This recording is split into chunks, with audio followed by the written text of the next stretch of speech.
Alright guys, in this video I'm jumping on a Zoom call with Phil Miranda with Miranda's Auto Detailing, and he is going to be answering some really in-depth detailing business questions that if you are a professional detailer, I promise this is the type of content that would have helped me so much 10 years ago when I was starting my detailing business. So stick around for this video. But before we jump in to answering those in-depth detailing business questions, make sure if you guys are beginning in the detailing business or you just want to compare kind of what you're using versus what I suggest detailers use, in the YouTube description box below, there is a top 12 tools and products list. We call it the Essential Detailing Toolbox. It's really every product and tool that you need as a detailer, and hint, hint, not all of the products down in the YouTube description box are dedicated detailing products. So we have put together this full list of products and tools that you need that are time-tested, proven to work, and we've put a free video series with this to show you what not to do so that you use the chemicals the right way and you don't damage anything. Get that in the YouTube description box below,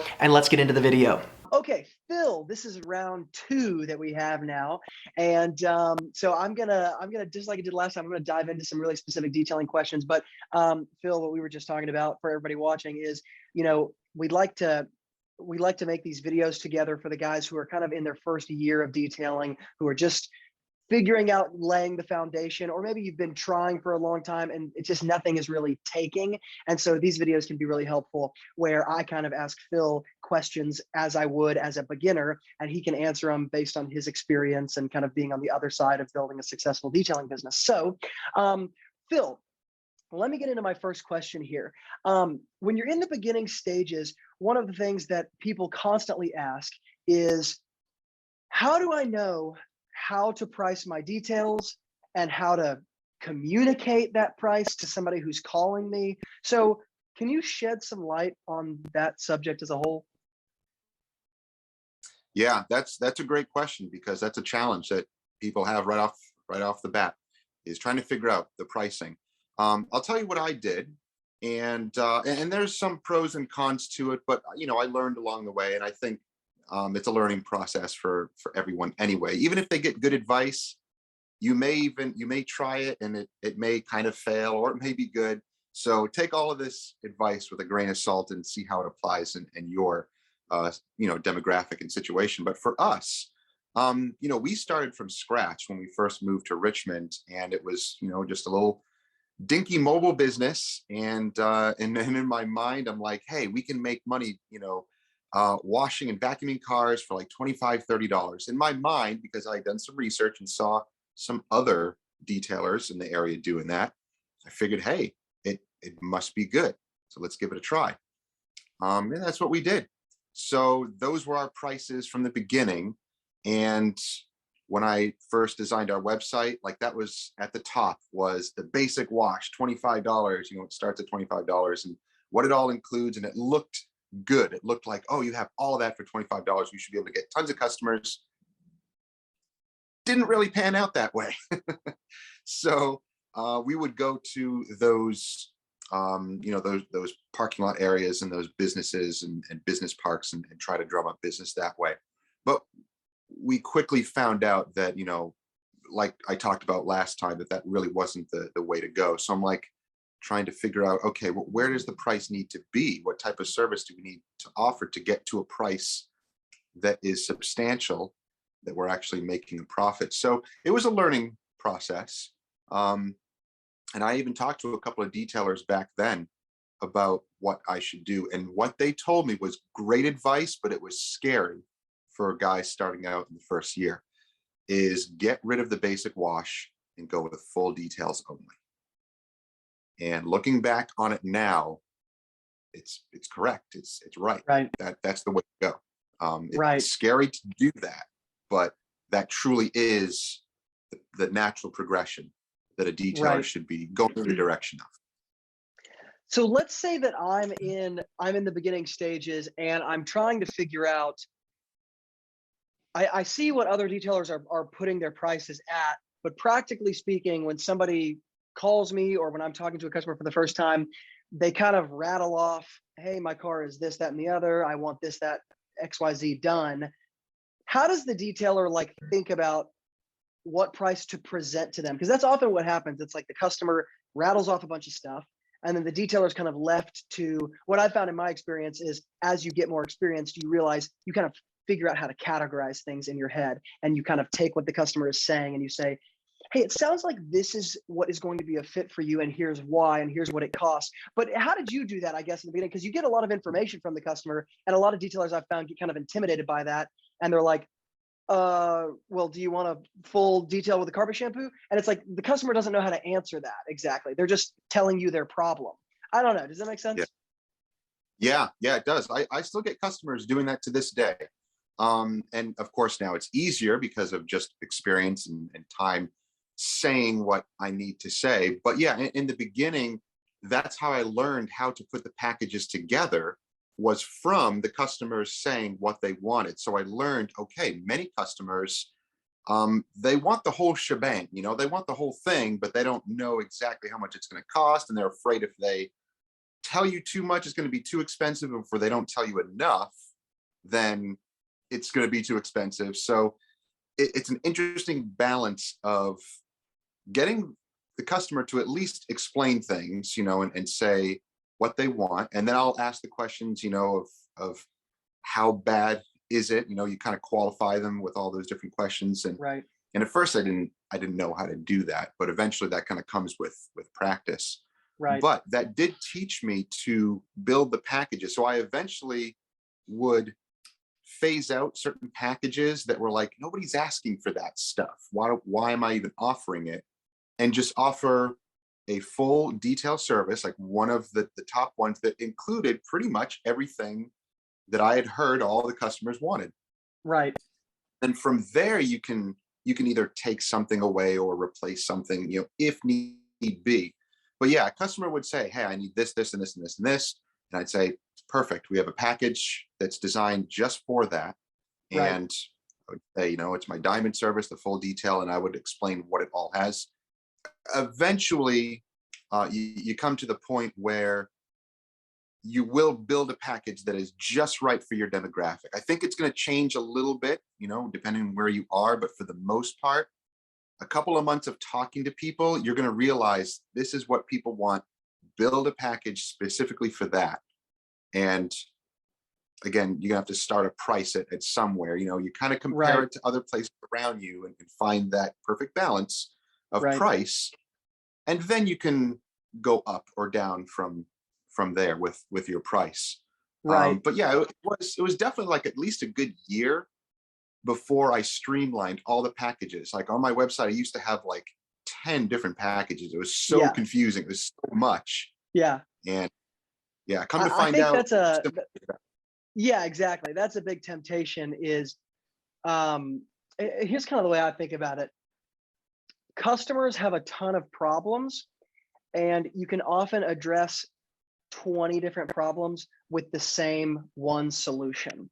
And so the customer is coming with, I need this, this, and this, and people will phrase their problems in a lot of different ways, but really they're talking about the same problems. So it's interesting to hear you talk about going from 10 packages to one package, or 10 to 3, because that's what I found in detailing too, especially the traditional detailing. Customers actually don't want to sift through packages. They don't want to try to figure out what diamond package and gold, what the difference is between these kind of ambiguous terms. They're just looking at, the other thing that you run into trouble with is, like you said, you started just offering the full shebang to most people because without knowing it, that's what they're asking for. Because they're like, well, I want this and this and this. And in detailing, it's like a web. It's like, okay, so you want this taken care of and this taken care of. Well, if I'm going to shampoo the carpets, I'm going to have to vacuum. And if I'm going to vacuum, I'm going to have to spend X amount of time.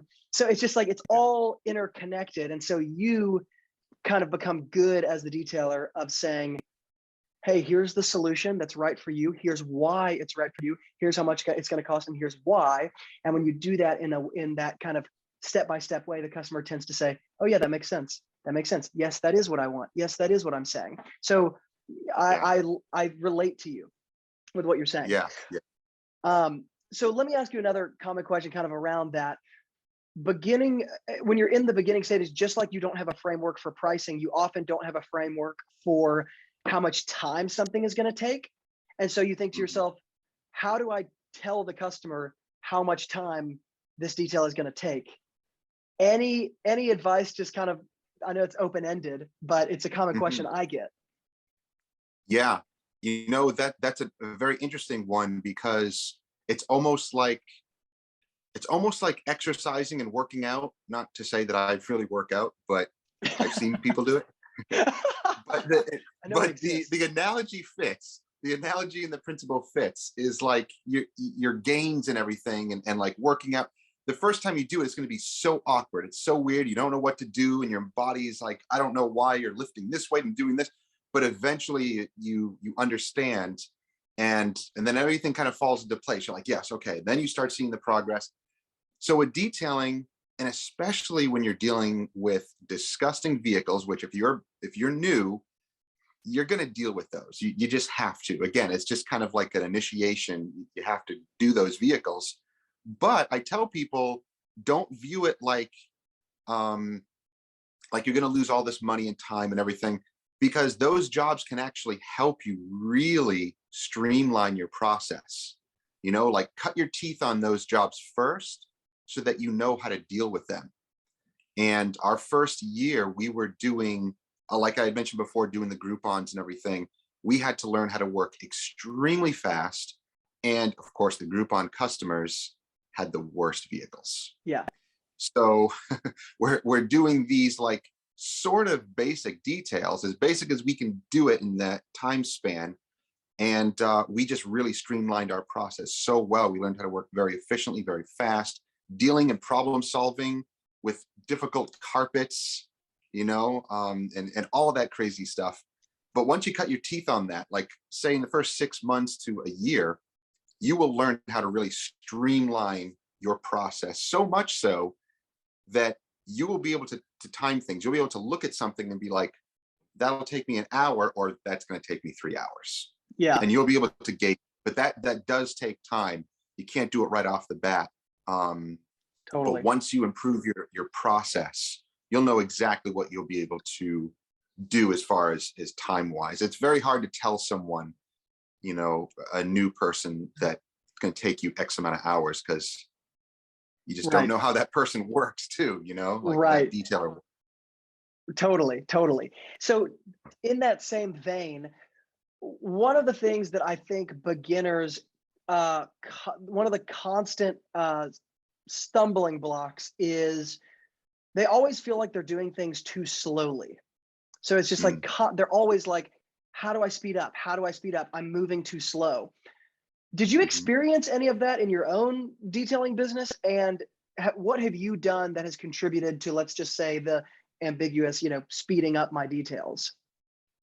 Yeah, that's a good one. That's a real good one, because some jobs would take us longer, and I look back and I'm like, why did it take us so long? And it's usually going to be one or two things. The interior usually takes the longest. Yeah. You're dealing with lots of little nooks and crannies. The carpets, you never know what type of carpet you're going to be dealing with, upholstery that you're going to be dealing with.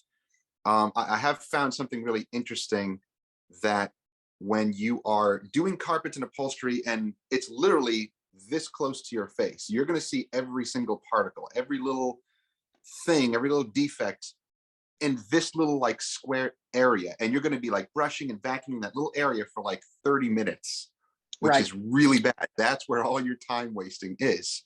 Right. So I learned that, if you have to work in a small area like that, after like a minute or two, take a break and literally like step away from it and like reset. I call it like resetting your eyes, Yeah. and like literally get up, stretch, look around, and go back to the area. And I would do that multiple times. And I'm like, it's not as bad as I thought it was. Looking at it from this close, it is from this distance. So when you Yes. learn that weird thing, that weird like distance ratio thing, you begin to understand, like, why am I wasting so much time in that little area? I need to cover a bigger area, not worry so much about one or two little particles that you Totally. only will see at this close up.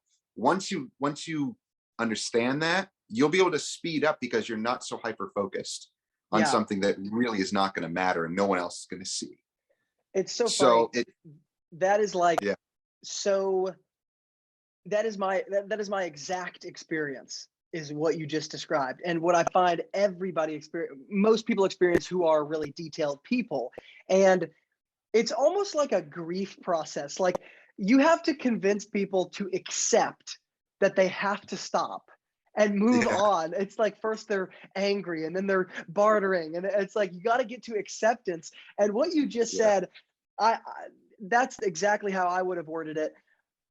You get hyper focused in this one area. And I actually often tell people to write down their detailing process, like actually reflect Mm. on what you did block by block, write it down, and then make a note next to each kind of process and say, this took me a long time or this didn't take me much time. And then look at where it took you the most time and then start to be kind of self reflective and say, why did this take me so long? Because what you just said is something I've experienced where I get hyper focused, then I force myself to stop.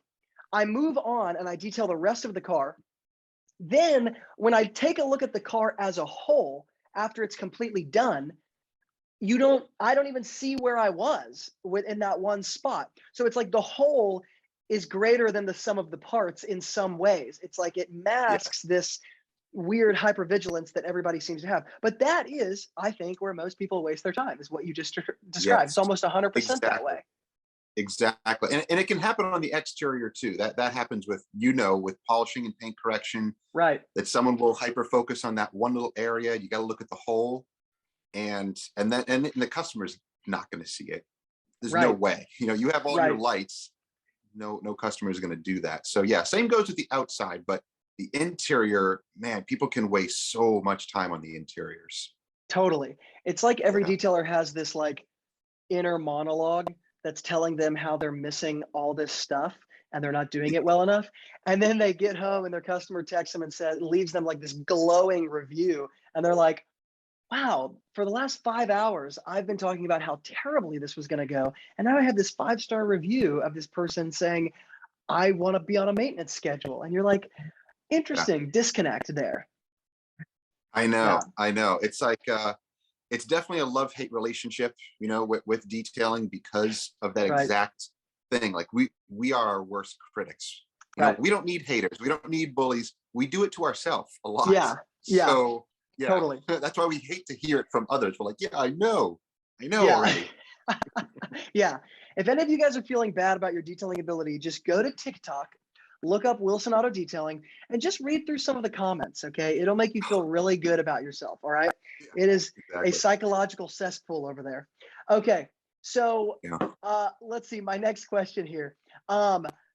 In terms of scheduling, we talked about this a little bit before we started. In terms of scheduling, a lot of times guys don't know how to schedule because they don't know how to think about how much time it's going to take, or they don't really know how to schedule. And I actually want to go down a specific road here, but they don't know how to schedule to maybe keep things organized. Maybe they're getting a few more customers than the total beginner, and they're like, Google Calendar just isn't working for me anymore. Go down that road and get more technical and tell me, like, what have you used and what do you like about it? What do you not like about it? What's easy, inexpensive, all that stuff. Yeah. So I'll start from the beginning, because this was interesting. I thought I was going to make my own type of schedule on paper, and that was so difficult to do. I actually came up with like a form, and it had like 5 boxes on it, and it had all the info, like customer's name, the information, and how much they paid us, and I would tally it. I literally went to Staples or some store like that and had them print up like a book of, I don't even know how many pages it was, because I think one page would be a full day, and then I was able to compress it to like a week on a page.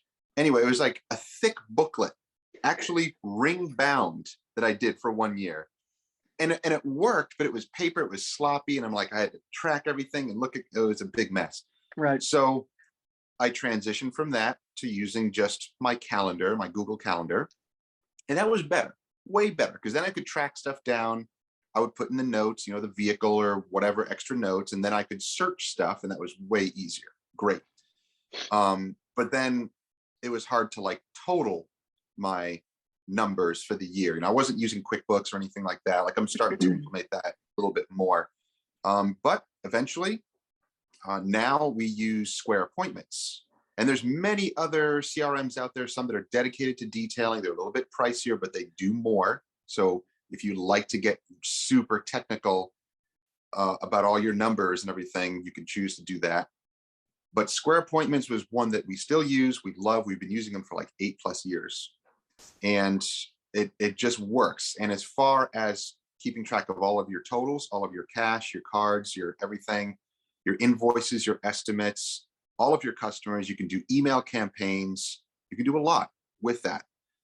So depending on your budget or how technical you want to go, you can go with one of those other bigger ones, or you can go with Square Appointments. Either of those, will be good.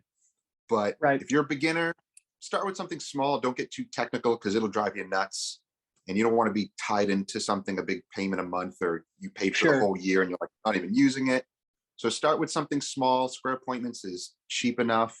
It's easy enough to get a hold of. You can do online booking with it. It's Right. a very robust program that I think a lot of people don't realize. But since I started using that, it has streamlined everything, and it's so much better. I can keep track of everything on there. The only thing it Right. doesn't keep track of your business expenses, but you can use separate stuff for that. But as far as Got it. scheduling goes, it works extremely well. Automatic reminders are sent out via text and email. Ever since I started doing that, I don't have no shows like I used to. Right. It keeps track of them really, really well, keeps track of the customers really well. Reoccurring maintenance programs, you can program in there perfectly, so you Right. don't lose track of that stuff. Right. So it was a learning process, but using programs like that really, really help a Right. business. So one of the big, I would say, milestones that people they're like before they get there, they're always worried about it, and then after they get there, they think they're getting ripped off or something. But it's this conversation around insurance, and so Mm. all the beginners are like, when do I need to get insurance, and what kind of insurance do I need to get, and how do I know that I'm not overpaying for it, and when's the right time? So I guess maybe a good question would be, when does Phil Miranda think that the right time to get insurance for a detailing business is? When you get your business license for your business, Yeah, when you start it, like immediately, yeah, it's detailing is low risk anyway. It yeah, really is. Um, there's nothing that's going to be costing you hundreds and hundreds of thousands unless you're working on supercars, and right. if you are, you're in a complete bracket. But Yeah, yeah, right away, and I don't know if it's a nationwide thing that garage keepers is just the normal type of insurance that everybody gets. We did our research here, and we have State Farm, and we're like, we need business insurance. What do we do? And they gave us the options, and they're like, this is what you need: garage keepers. How much do you make a year? And they base it off that. And it's whatever policy. I think it's it's not even like $1 million policy. I don't believe it's something. It's like a liability thing. It's right, simple. It's very straightforward, not expensive at all. But we always ask them like, hey, just want to make sure our insurance is all good. Like maybe things change from year to year. So every year at least talk to your insurance provider and just say, hey, is everything good? Do I need to up anything? Is there any deals? So talk right, to your insurance person. But I say right away, if you get your business license and you start and you're talking to people, you're already talking to customers, right then and there, you should be covered. right, right. Has a customer ever asked you if you're covered with any insurance? Like, has a customer brought that up? Like once or twice in the past, like since we started. Right, right. So it's Like not that's something it. they talk about, but it's something that you will need at some point. And so, yes, understood. Yeah. Yeah. Okay, cool. So let me ask you a more fun question, because this is something people ask all the time. And I think in the beginning stages, they're always like, when do I get merch? When do I get like my own uniform, my own t-shirt, my own hoodie, like all that sort of stuff?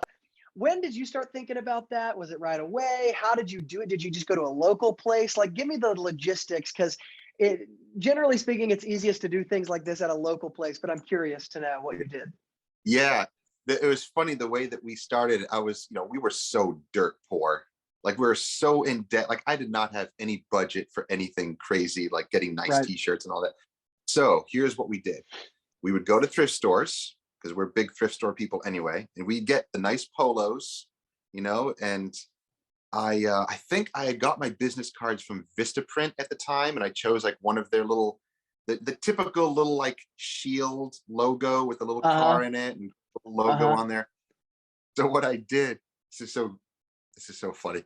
I got like iron-on paper that you can print on a logo, and I printed that logo full color. Spent the money on a nice color ink cartridge and printer, and printed it out and ironed on the logo on our shirts. That is ragtag. I mean, hey man, for the budget, for the time that we were doing it, it looked sweet. Totally. But it just didn't last through the wash that well. So eventually it looked good for like the first like week. But eventually then I through Vistaprint, again, I was just using Vistaprint. It was cheap at the time. Right. I eventually got like at least nice logo t-shirts and just used those. And I learned here in the summer, if your t-shirts are going to get worn and sun faded so fast. Yeah. So for us, I was just getting cheaper shirts because in a year they were gone. They were trash. It looked bad. Right. But yeah, as far as like that, now there's so many options. There's so many cheaper ways to do it. You can go to like spring.com and get nice hoodies and, all that stuff made affordably without having to do like bulk items. And so you can get those much more affordably now. So yeah, if you're going to start your business, make sure you got your logo nice and everything, and just use one of those online providers to get a nice shirt, nice polo, nice hoodie, nice jacket, hat, whatever. It's so much easier now and cheaper too. Yeah, it is way cheaper now than it used to be. There's so many more options, especially online. Yeah, for sure. Yeah. Okay, Phil. Well, listen, it's been probably half an hour of me asking you questions. And so we're going to do this again, of course, like always. But Phil, thank you so much for interview number 2. And everybody, the link to Phil's channel will be in the YouTube description box. And of course, if you like this type of content, hit the subscribe button. Maybe there will be a funny subscribe little logo that comes up somewhere on the screen, potentially. Ooh, yeah. Okay, cool. Phil, thank you so much. And we'll talk later, all righty? Sounds good, man. Take care. All right, guys, thank you so much for watching. Make sure if you like this type of interview style content to hit the like button so that I know the more likes this video gets, the more I can say, okay, this is really helping people. Let's do more of it, because it's really, frankly, kind of easy to do. And guys, make sure before you leave the video, go below in the YouTube description box if you haven't already. Grab my essential detailing toolbox, the top 12 tools and products you need to start your auto detailing business. And of course, if you guys want more content like this, hit the subscribe button, because frankly, YouTube is free and subscribing gets you more content. It's no effort whatsoever, right? And as always, from Luke here at Wilson Auto Detailing, keep working hard, and I will see you guys in the next video.